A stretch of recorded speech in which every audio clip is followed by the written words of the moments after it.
Assalamualaikum warahmatullahi wabarakatuh. A'udzu billahi minasyaitonir rajim.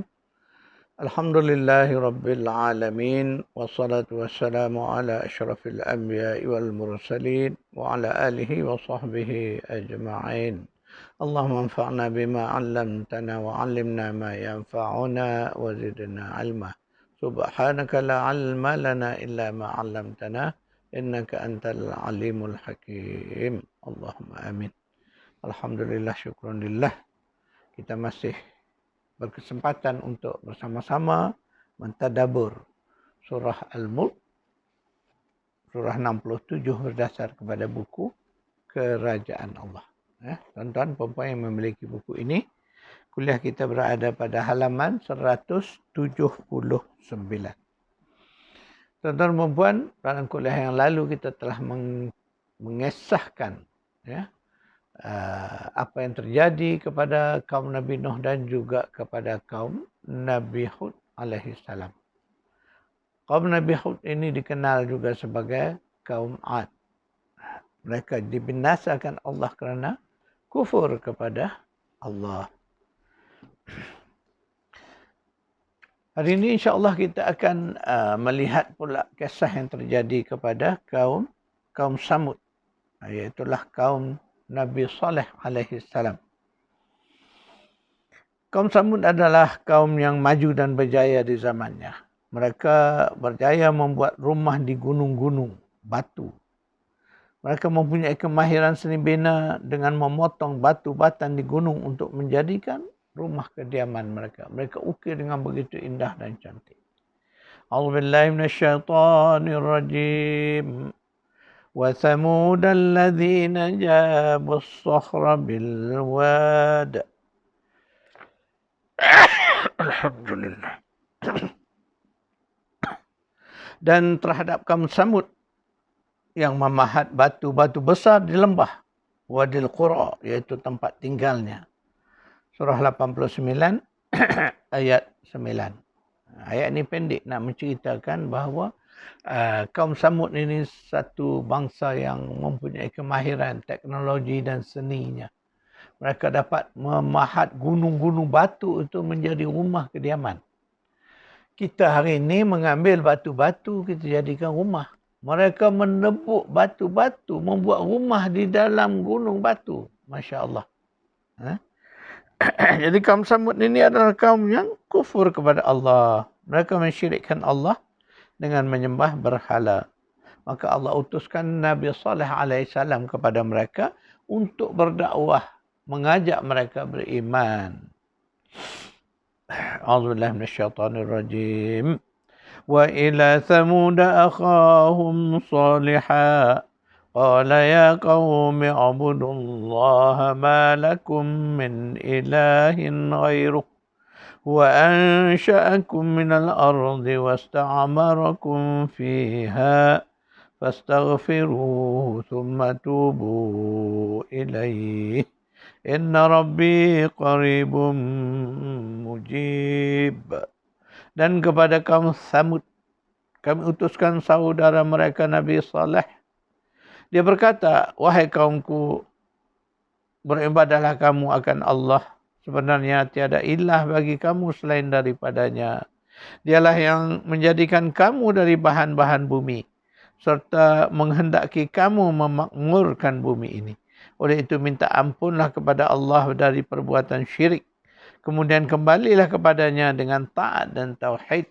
Sesungguhnya Rabbku sentiasa dekat, lagi sentiasa memperkenankan permohonan hamba-hambanya. Surah 11 ayat 61. Kaum Nabi Saleh ini, yang dikenal sebagai kaum Samud, menentang Nabi Saleh. Mereka tak dapat menerima. Mereka meminta bukti kerasulannya. Maka Allah mengirim seekor unta sebagai bukti. Akhirnya mereka membunuh unta tersebut, yang mengakibatkan mereka diseksa oleh Allah dengan azab yang dahsyat. Mereka ditimpa gempa dengan guruh petir menyambar mereka. A'udzubillahi minasyaitonir rajim. فعتوا عن أمر ربهم فأخذتهم الصاعقة وهم ينظرون فما استطاعوا من قيام وما كانوا منتصرين. Maka mereka membesarkan diri terhadap perintah Rabb-Nya. Lalu mereka disambar petir dengan tidak dapat melarikan diri sedang mereka melihatnya. Dengan yang demikian mereka tidak dapat bangun lagi dan mereka juga tidak mendapat pertolongan. Surah 51 ayat 44 hingga 45. A'udzu billahi minasyaitonir rajim. فلما جاء أمرنا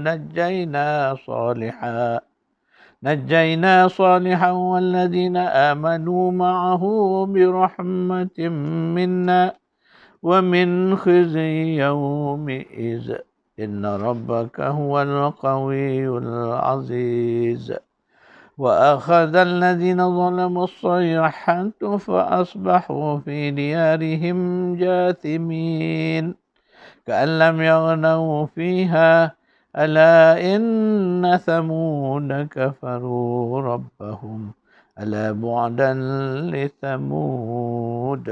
Maka ketika datang azab kami selamatkan Saleh beserta umatnya yang beriman dengan rahmat dari kami, dan kami selamatkan mereka dari azab serta kehinaan hari itu. Sesungguhnya Tuhanmu dialah yang maha kuat lagi maha kuasa. Dan orang-orang yang zalim itu dibinasakan oleh satu letusan suara yang menggempakan bumi. Lalu menjadilah mereka mayat-mayat yang tersungkur di tempat tinggal masing-masing. Mereka punah ranah seolah-olah mereka tidak pernah tinggal di situ. Ketahuilah sesungguhnya kaum Tsamud itu kufurkan Tuhan mereka. Ketahuilah sesungguhnya kebinasaanlah akhirnya bagi kaum Tsamud. Itulah yang digambarkan dalam surah 11 ayat 66 hingga ayat 68. A'udzubillahi minasyaitonir rajim. فأخذتهم الرجفة فأصبحوا في دارهم جاثمين. Oleh itu mereka pun dibinasakan oleh gempa bumi, lalu menjadilah mereka mayat-mayat yang tersungkur di tempat tinggal masing-masing. Surah 7, surah Al-A'raf ayat 78. Manakala di dalam ayat lain Allah menyifatkan siksaan itu telah menghancurkan kaum Samud. A'udzubillahi minasyaitonir rajim. Falamma Thamud fa'uhliku bit-taghiyah. Maka masing-masing menerima azab dunianya. Adapun Samud, kaum Nabi Saleh, maka mereka telah dibinasakan dengan petir yang melampaui dahsyatnya.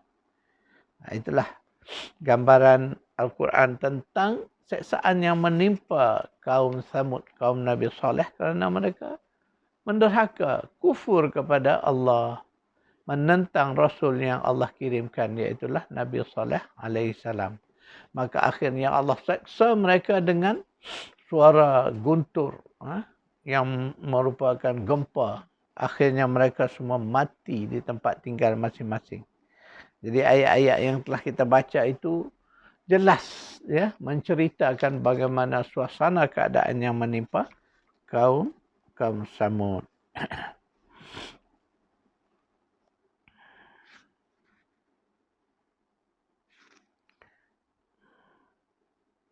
Kemudian Allah menceritakan juga kisah kaum Nabi Lut. Kisah ini sangat terkenal. Kebanyakan kita biasa mendengar kisah ini. Cuma saya akan mengambil ayat-ayat dalil-dalil Al-Quran untuk menggambarkan bagaimana siksaan yang Allah timpakan kepada kaum Lut. A'udzubillahi minasyaitonirrajim. وَلُوطًا إِذْ قَالَ لِقَوْمِهِ إِنَّكُمْ لَتَأْتُونَ الْفَاحِشَةَ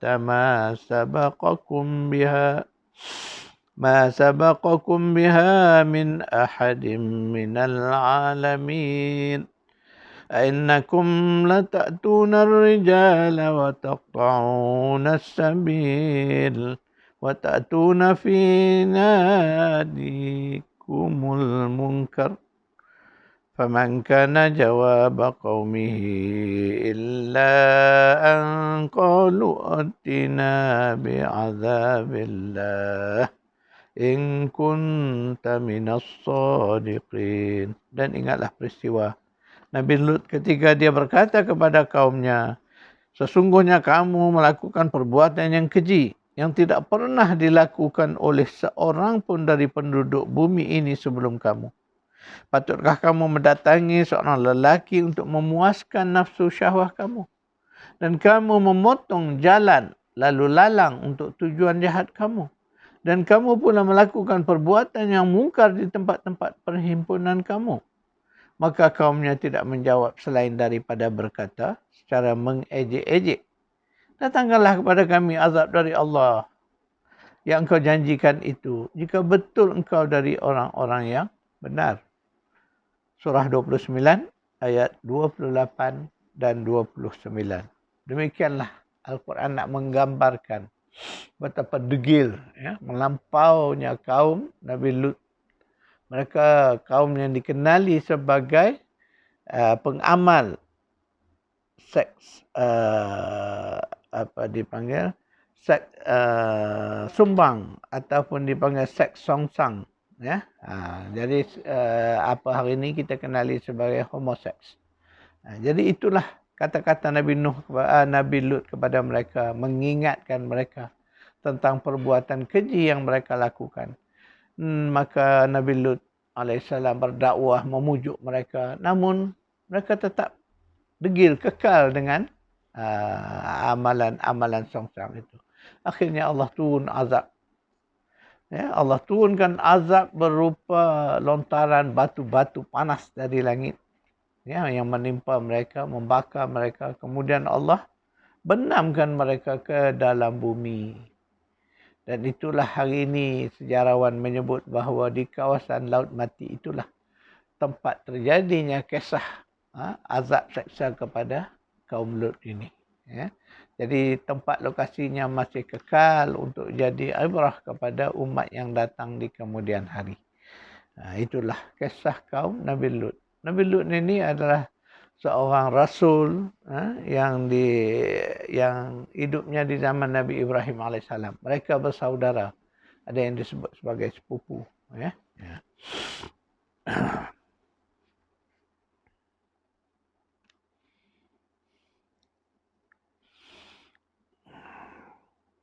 Dan Al-Quran menceritakan kisah bagaimana sebelum peristiwa kaum Nabi Lut diseksa oleh Allah. Allah mengirim malaikat. Dan kedua malaikat tadi singgah menemui Nabi Ibrahim dalam perjalanan mereka untuk untuk menyelamatkan Nabi Lut alaihissalam. Jadi di situlah Al-Quran menceritakan bagaimana kisah tentang kaum Nabi Lut ini. Jadi dalam ayat-ayat lain insya-Allah kita bacakan. A'udzubillahi minasyaitonirrajim. Inna munziluna ala ahli hadhil qaryati rijzam minas sama'i bima kanu yafsuqun wa laqad tarakna minha ayatan bayyinatan liqaumin yaqilun. Sesungguhnya kami diutuskan menurunkan atas penduduk bandar ini azab dari langit disebabkan mereka melakukan kejahatan, kufur dan maksiat. Dan demi sesungguhnya kami telah binasakan bandar itu dan telah tinggalkan bekas-bekasnya sebagai satu tanda yang mendatangkan iktibar bagi orang-orang yang mahu memahaminya. Surah 29 ayat 34 hingga 35. Jadi Allah mengirim malaikat untuk menyeksa kaum Nabi Lut tadi. Qalu ya Lut inna rusulu rabbika lan tasilu ilaik fa asri bi ahlika biqit'in min al-lail wa la yaltafit minkum ahadan illa imra'atak innahu musibuha ma asabahum inna maw'idahum as-subhu alaysa as-subhu biqarib. فلما جاء أمرنا جعلنا عاليها سافلها وأمطرنا عليها حجارة من سجيل منضود مسومة عند ربك وما هي من الظالمين ببعيد. Mendengar yang demikian itu, tetamunya, itu para malaikat berkata, wahai Lut, sesungguhnya kami adalah malaikat utusan Tuhanmu. Kaum engkau yang jahat itu tidak sekali-kali akan dapat melakukan kepadamu sebarang bencana. Oleh itu pergilah, berundur dari sini bersama-sama dengan keluargamu pada tengah malam. Dan janganlah seorang pun di antara kamu menoleh ke belakang, kecuali isterimu. Sesungguhnya dia akan ditimpa azab yang akan menimpa mereka kerana dia memihak kepada mereka. Sesungguhnya masa yang dijanjikan untuk menimpakan azab kepada mereka ialah waktu subuh. Bukankah waktu subuh itu sudah dekat? Maka apabila datang masa perlaksanaan perintah kami jadikan negeri kaum Lut itu diterbalikkan, tertimbus segala yang ada di muka buminya, dan kami menghujaninya dengan batu-batu dari tanah yang dibakar, menimpanya bertalu-talu. Batu-batu itu ditandakan di sisi Tuhanmu untuk membinasakan mereka, dan ia pula tidaklah jauh dari orang-orang yang zalim itu. Surah 11 ayat 81 hingga 83. Ya, panjang ayat ini tuan-tuan dan puan, nak menggambarkan bagaimana kisah. Jadi sebab itu ayat-ayat ini jika kita tadabbur, kita susunkan semula, ia menjadi satu kisah yang sangat menarik. Kisah yang sangat indah. Ya. Jadi sekadar itu kuliah kita, insya-Allah saya akan buat catatan nota banyak ayat yang kita tadabburkan pada hari ini.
Sekarang itu kuliah kita, insya-Allah kita akan bertemu lagi pada kuliah yang akan datang. A'udzubillahi minasyaitonirrajim. Allahumma rabbana atina fid dunya hasanatan wa fil akhirati hasanatan wa qina adzabannar. Sallallahu ala Muhammad wa ala ali Muhammad walhamdulillahi rabbil alamin.